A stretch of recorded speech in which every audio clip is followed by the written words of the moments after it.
how to plan your short-term mission global outreach. I know many of you have been on mission trips before, but some of you may not have, but you may be interested. Some of you residents after graduation may want to build this into your practice in taking a mission trip each year. So in this talk, I want to share a little bit about how to do that, some practical tips, and how to make those trips more effective. Participating in a short-term eye outreach can be very rewarding for the patient and the team. And as ophthalmologists, we have the skills needed to dramatically change a person's life. Offering vision to patients, especially to those who are truly blind, is a gift like none other. So I want to share with you the journey taken to develop and refine our eye outreaches, and in doing so, hopefully share some practical principles that can be translated to any short-term mission trip. I want to begin by asking some questions that should be asked by anyone considering participation in an eye outreach. So the first question to ask is, what is your purpose? I know many of you have been on short-term mission trips, but did you ever slow down to consider your real purpose in participating in that trip? Is it something worth doing? Medical missions is not a cheap endeavor. In fact, it doesn't make economic sense when you consider the total cost of delivering health care to a small group of people over a short period of time. So there are good purposes. For instance, providing needed medical care to people who otherwise would not receive it. Or how about donating your time and resources for the benefit of the local community? There are good purposes, but there are also better purposes. And I think some better purposes are when you go to provide a specialty service that's otherwise not available in that location. Or you go to train local eye care providers and you empower the local staff and clinicians to care for their own people. Most importantly, that you demonstrate humility and a willingness to be a student of that culture. Just as there are good and better purposes, there's also poor purposes that we need to remember. One is, if your purpose is to have an adventure, to see the world, to be a medical tourist, that's really not the right purpose for participating in a trip. Or how about to go and teach the natives the right way to do things? That type of attitude will not be helpful if you're participating in such a trip. Remember, I inherited a staff of 10 people who were trained by Mr. Sam Powdrell, and they were all very comfortable in doing outreaches beyond our hospital. So they, in effect, trained me and taught me some invaluable lessons during these outreaches. Here is Sam doing a tarsal plate rotation for a patient suffering from the chronic effects of trichomonas disease. Much of our ability at Tenwick to do successful eye outreaches stems from the foundation built by Sam and the early Tenwick Eye team. Well, a few years ago, I received an email followed by a phone call from another U.S.-based NGO asking if I would help them develop their cataract program. They wanted to create a program that was ready to go and easy for any interested ophthalmologist to join in and adapt easily for the outreach. Well, this is a picture of Beth, the coordinator of that program, stateside, calling me in Kenya. I don't think every conversation exhausted her, but apparently this one did. The second question you should ask is, does it make sense to design short-term eye outreaches to places that are often very rural and have little or no medical capacity? I think the answer is yes. In Africa, blindness can be a death sentence, and there's very little support. Blindness is often considered a curse or a natural part of old age, so people just accept it and often do very little to help those in their community who are blind. Question number 3, is there an unmet need for the medical services in the location that I'm planning to serve? For a cataract program, this map shows the regions of the world with the greatest prevalence of blindness. And if I go to an area to help people or to help the blind to see, but there are already eye care providers fully capable of caring for the needs in that area, I could actually hurt the community and discourage the healthcare providers that are already there if I'm not careful to partner with them. The next question is there really a need for doing cataract surgery in these areas where there's a high rate of blindness? Well, the obvious answer is yes. We all have seen this graph before and know that cataracts make up more than 50% of the causes of blindness. And a 10-minute surgery can really change a life. The next question you should ask is, can cataract surgery be done safely with good results, low complication rates, in a setting where there's little or no post-operative follow-up care? In developing countries where cataracts are more advanced, the M6 method, or manual small incision cataract surgery method, is a good, affordable technique with low complication rates, and it's perfect for this type of setting. Next question, what is the ideal minimum team size for surgical cataract outreach? In my opinion, it's about 10 people. It's great if you can have 2 surgeons, 2 scrub techs, 1 person doing biometry, 1 to 4 people running a clinic, depending on how busy it is, 1 person doing blocks before surgery, 1 running sterilization, 1 circulator, and 1 translator or patient escorter. 1 person blocking patients prior to surgery is very beneficial. Most adults who are not American can tolerate the surgery without general or any IV sedation. They simply need a local block which anesthetizes the eye. And then you need someone to run the outpatient clinic. If the clinic is really busy, it's helpful to have more than 1 person to be screening patients. And you need someone to run biometry or performing the measurements needed to determine what lens implant a patient needs. You need a person to run sterilization. This may look a bit different from the sterilization procedures that you're used to, but we'll discuss this a bit more in a minute. And then you need someone to help with patient transport. This is where it's really helpful to have someone from the local culture who can effectively communicate with the patient and ease any fears before the procedure begins.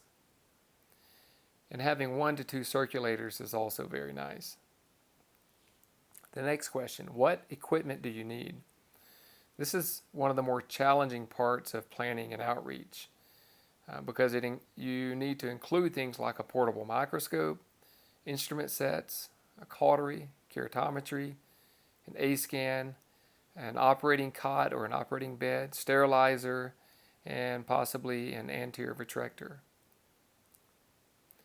Well, I want to highlight 2 pieces of equipment specifically. The first is called the iMobile portable microscope. And in my opinion, it's the best in its class. It's a microscope that weighs about 30 pounds and under 50 pounds with a suitcase. It comes with a choice of optics, a large range of mobility with a top-mounted head. There's an LED light which can run all day on a small battery. There's a water bladder for ballast or weight, an optional GoPro video system with Bluetooth to monitor or to any mobile device like an iPad. These microscopes have been used by Jeff Tabin in the Himalayan Cataract Project, by the U.S. Army and the Air Force, by John Cropsey, and among other people as well. The next piece of equipment I want to highlight is called the V-Cube portable vitrectomy. The size is amazingly small. I mean, it fits in the palm of your hand and weighs only about 3 pounds. It has a cut rate of up to 2,000 cuts per minute and adjustable aspiration and infusion. There are built-in fluidics control and a traditional 3-position foot pedal with linear control. And it comes with a quiet compressor to run the pneumatic cutter. So I tested this unit in February of this year, and I actually did an entire pars planar posterior vitrectomy. And in my opinion, it functioned as good as the Alcon Acurus machine. It's an amazing piece of equipment that's just being developed, and I think ideal for mobile outreaches. Also very important in planning your eye mission is to develop a master list to include all physical equipment, disposable supplies, medicines, and team members required for a successful outreach. This is refined and improved after each outreach and adjusted depending on the expected numbers of surgeries to be done on that outreach. And then standard operating procedures can be developed to address different stages of a surgery or to address other medical problems like hypertension that will be encountered in patients on the outreach. And what about patient education? Patients need to be educated along the entire journey of the eye examination, preparation for surgery, immediate post-op care, and longer-term care. And they need to know who to call if there's a problem in post-op period. So after many months of planning, purchasing equipment, developing protocols, the NGO that I was consulted by as they began their cataract program called me and said that they have an opportunity for their first ever cataract program outreach. Well, trying to be supportive, I listened as they shared about an opportunity to do a joint outreach with Emory University and researchers from the NIH to Liberia. So the researchers from NIH were interested in examining intraocular fluids from post-Ebola survivors, but they needed a team to help perform the cataract surgeries in these patients. So I highlight this trip because it shows how a team can be made up of clinicians and researchers to provide world-class eye care while also propagating research with a global impact. As all of you know, some of our organs like the eye and the brain, the placenta, are called immune-privileged sites because of various immune tolerance mechanisms that protect the tissues from immune-mediated damage. In Ebola patients, this means that live virus can remain active in the eye for many weeks, up to 3 to 4 months after an Ebola patient systematically recovers from the illness. So in Liberia, the plan was for the Emory physicians and the NIH researchers to arrive 1 week prior to the cataract team. Now they were going to do the AC tabs from the Ebola survivor patients and do PCR testing to ensure that there was no active live virus in the eye. And then the cataract team was going to arrive and do cataract surgery on these patients, saving fluid and tissue fragments for the NIH to examine. Well, recruitment for the cataract surgery team members was unique in that it included staff from our Kenyan team at Tenwick and other nurses and support staff from North America. It's always a good idea to bring experienced team members along with newer staff to any eye mission. So having our experienced Kenya team join forces with some North American team members who were new to global eye care was a great decision in retrospect. All the team members had something to share and to teach the others. So as can be seen here for this outreach, we had team members from East Africa, West Africa, and various locations in North America. At the beginning of this talk, I discussed your purpose in participating in an eye outreach. Similar but distinct to this is the importance of setting obtainable goals for any eye outreach. Too often our goals are just to do X number of surgeries and to treat X number of patients, but we really should think much broader than this when setting goals. For this trip, our goals were much different from just doing surgery alone. Our goals included Emory University and the NIH. They successfully obtained intraocular fluids and tissues demonstrating that no live virus persisted in these Ebola survivors now, what was about 2 years from the disease onset. We also were able to operate on 22 Ebola survivors and 60 other patients with cataracts. There were no major equipment or system failures, and we provided training to the local staff in Liberia. One team member that I haven't discussed is the photographer or the story collector. Now, this person can be a very important member who spends time talking with each patient and learning about their lives and their struggles with blindness. We often have this person share stories with our team each evening to encourage them and to remind us of our purpose in coming on the trip. With the advent of smartphones and apps, you really don't need a professional photographer, although it's nice if you have one, but you really can put together photos every day to share with the team in the evening.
So this is just a short example of photographs that were taken during the day on this Liberia trip, and they were put together quickly and shared with the team in the evenings. And it's very encouraging to hear stories of patients at night. It's encouraging for the team to share together.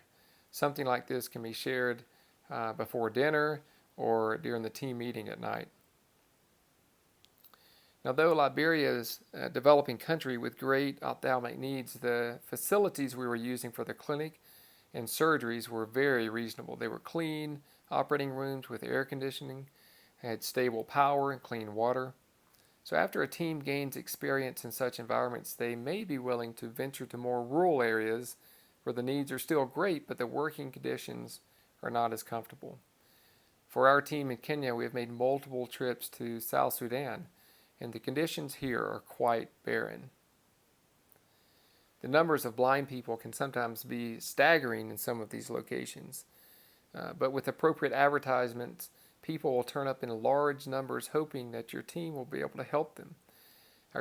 One challenge is learning how to treat each patient individually with dignity, offering them some type of hope, even if they do not have a problem amenable to cataract surgery.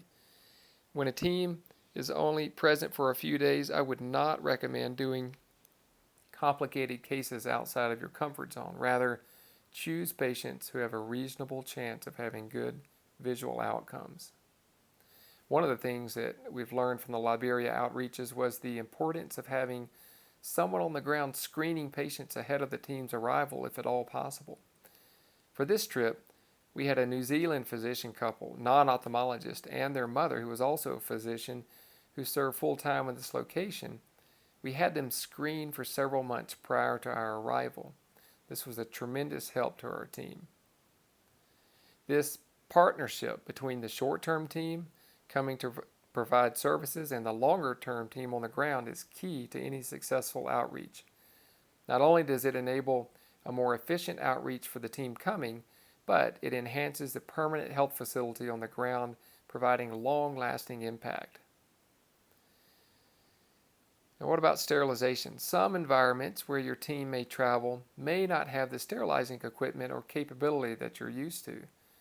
And while it's important not to compromise with sterility, adjustments can be made that still enable excellent care despite limited resources. So in South Sudan, this meant boiling water over charcoal to sterilize our instruments. And because the temperatures could be 100 plus degrees, wearing full gowns was not practical. Here you see us operating in short-sleeved shirts, but we maintain sterile hands and a sterile field for the procedure.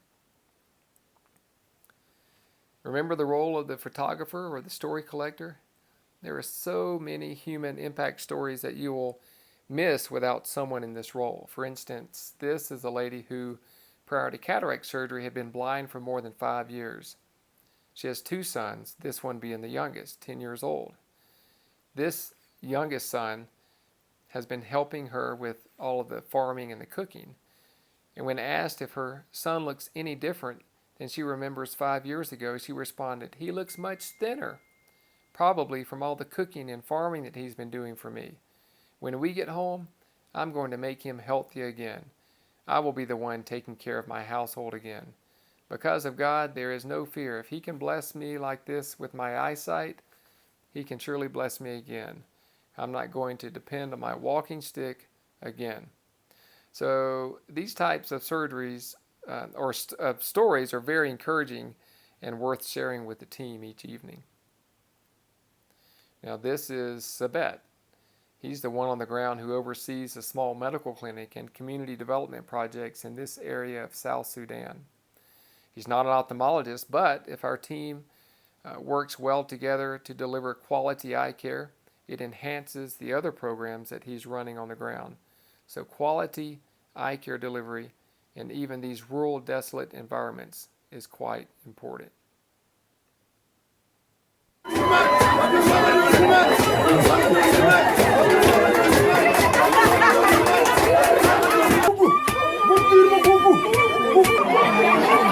Sorry.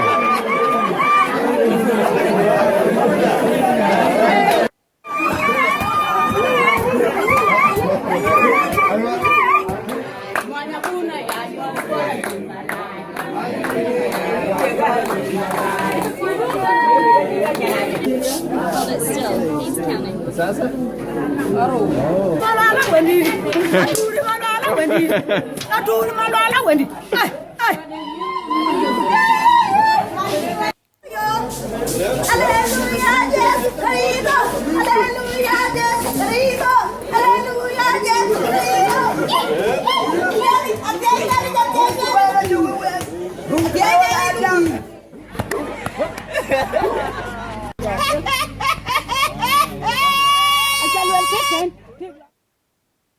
So be prepared for some cultural reactions to restored vision that may be different from what you're used to. This was a short clip of patients in South Sudan from the Dinka tribe after having their patches removed from cataract surgery. So in summary, ensure that your purpose for going on a trip is good. Evaluate the medical needs and whether there are adequate healthcare providers already present to meet those needs. Thirdly, ask the question, will the team be helping, not hurting a community by offering its skills and expertise? Can the team perform safe surgery and ensure reasonably good post-operative care? And finally, remember, record those patient stories to encourage the team and those supporting from back home. Thank you very much.